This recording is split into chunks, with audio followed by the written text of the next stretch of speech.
It's been an interesting week in tech, and you've got your hands on a new gadget, haven't you? Yep, it's just launched today. It's the Amazon Dot, which is a voice-activated virtual assistant. It's the little sister of the Amazon Echo that was launched last month. So the Amazon Echo, we actually looked at it when it was launched last month. It looks a bit like a kitchen roll standing up on its end, and you speak to it. Yeah, it's a slightly uncharitable view of what is, could be described as a sleek black cylindrical object. Yeah, but it's the sort of dimensions, It's a black bog roll, isn't it, basically? A kitchen roll. It's quite tall. So it's an artificial intelligence device that allows you to speak to it, request information, ask you to play music for it. It can read audible audio books, that sort of thing. I've also learned it understands quite a few fairly obscure film references as well, which is kind of a little bit of fun. I've found some things that it can do that I think a lot of people don't yet realise. So I think we can have a little play with that. But that's the Echo, and that's £150. This is the Amazon Dot, and it's got all the brains of the Echo, but it's a third of the price, so it's $49.99. The big difference, the most noticeable difference, is that instead of being about 11 or 12 inches tall, it's about 1.5 inches tall. It does have a speaker inside it, but unlike the Echo, which has got a loud sort of down-firing speaker, which gives you quite a fulsome sound, albeit still mono, mind, this has got a basic speaker in it. But unlike the Echo, it has audio output connector, so you can actually plug it in to your home hi-fi, or if you've got Bluetooth speakers, it will bond to your Bluetooth speakers as well. So unlike the more expensive Echo, you can actually connect this up to a stereo and get stereo sound out, whereas the Echo has got a built-in speaker, but it's mono. So I think actually that given that it's got the same smarts in it, that this is for many people it's a better buy if you're prepared to hook it up to either if you're happy with the internal speaker, which isn't bad, it's good for the speech, it's not so great for music. I mean, would you like to have a little well, yeah, let's go tomorrow's world, let's do a live demonstration. Okay, so this could go horribly wrong, so it's got a hot word, so it doesn't respond until you say its name, which is set up currently to be Alexa. Can't spell. So we can just start with an easy one and say Alexa, what's the weather like in London? Oh, as I said, it's easy. It's not going to talk. Yeah, it's always the way. Live radio, just like... Oh, there we go. In London, it's 50 degrees with clear skies. Oh, today, you can expect intermittent clouds, with a high of 55 degrees and a low of 43 degrees. Okay.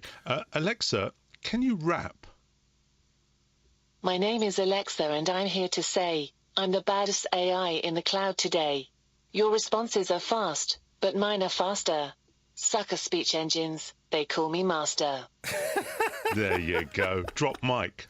Well, listen, we do the weather every half an hour on this programme. Maybe we should just get Alexa to do it. We could probably save a bit on staff costs. Do you know what? Now that this one's got an audio output, I'm connecting it permanently to the desk, and it's gonna co-present.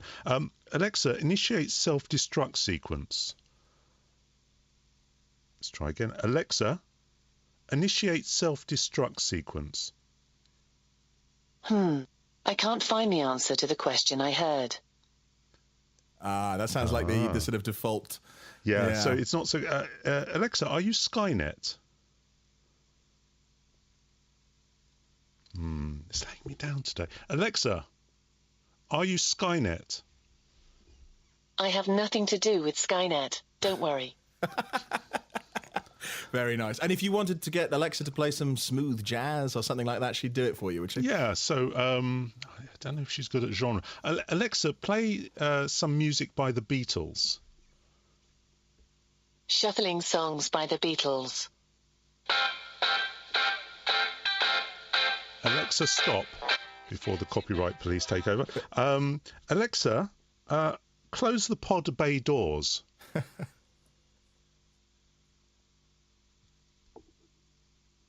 Slow today. I don't know what's happening with it. Alexa, close the pod bay doors. I'm sorry, Dave. I'm afraid I can't do that. They're already closed. That is slightly worrying. That's it's a bit scary, isn't Channeling HAL, perhaps not the best thing for an AI to do. And it understands. So other than all these sort of canned responses, which are all very, fun and amusing, but not vaguely intelligent, it will, for example, it will read you Audible books. It doesn't currently do text-to-speech on the Kindle ebooks, although that does exist in America. And I spoke to Amazon today, and they think it is coming here, but they couldn't give me a date for that. It will play music either from your Amazon Prime library or the general Amazon Prime library, or it will link up to other services like Spotify and so forth. Good for weather, good for traffic. Just setting alarms as well. So Alexa, set an alarm for 7 a.m. Alarm set for 7 a.m. So it will do those sorts of things. It's quite clever. Funny enough, obviously, Maria has got in touch on 85058 and was asking between the Amazon Echo and Google's equivalent. She can't quite place the name, but they have announced one, haven't they? Yeah, which is the best buy? I mean, I suppose the Google Hub.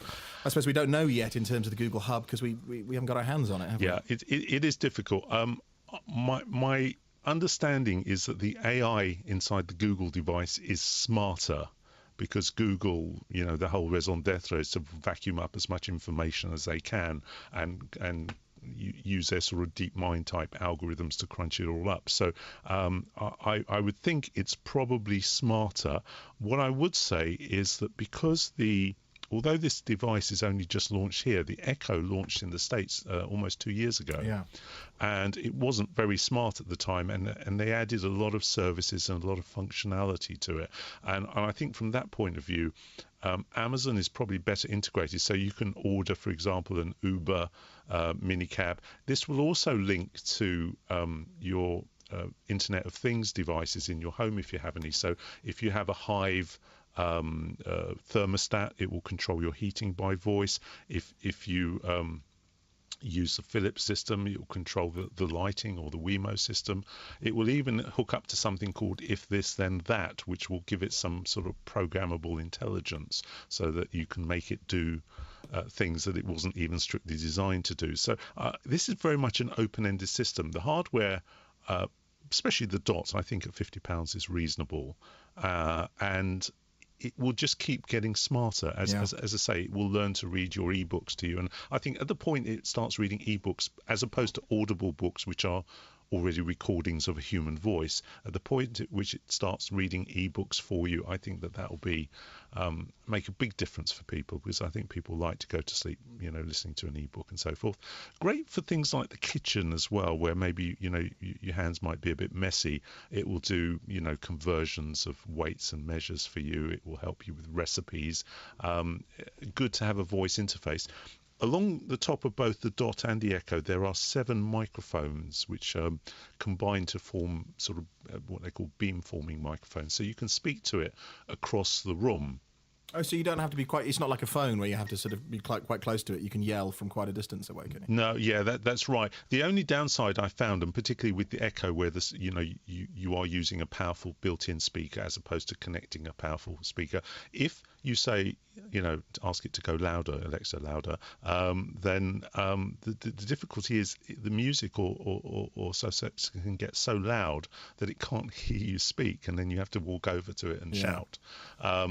You can buy a little handheld microphone type control, but I think that kind of defeats the object. I also did an experiment. I put the two side by side, switched them both on and spoke to them together, and saw whether they would just speak in unison. But actually, Echo pulls rank on Dot. That's interesting. Both of them hear the word, but only one of them responds, which I think is quite smart. So you could have one in say a kitchen, and then one perhaps in the living room. And if you happen to be yeah. between the two, you wouldn't get a strange dual response. So that's quite clever. That is clever. And I was really very, very impressed with this. We're starting to get used to seeing these sorts of technologies built into smartphones. So Google build it into their smartphone. Obviously, Apple have Siri.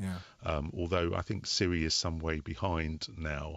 I think they're making some purchases of some expertise in Japan at the moment to try and make up for that. But I think AI is going to be a very important area going forward, and it's kind of a glimpse into the way that our homes will be in the future. So not just our devices, but we'll have smart homes, and we will be speaking to our homes, and our homes will be responding and altering our heating and our home entertainment and our food and all the rest of it. And I think for people like me with no friends, it will eventually, go a long way towards meeting that gap. Oh, Febsy, you don't mean that. Surely that can't be true. We have a friend for you on the line. Sue in Leicester has given us a call on 0500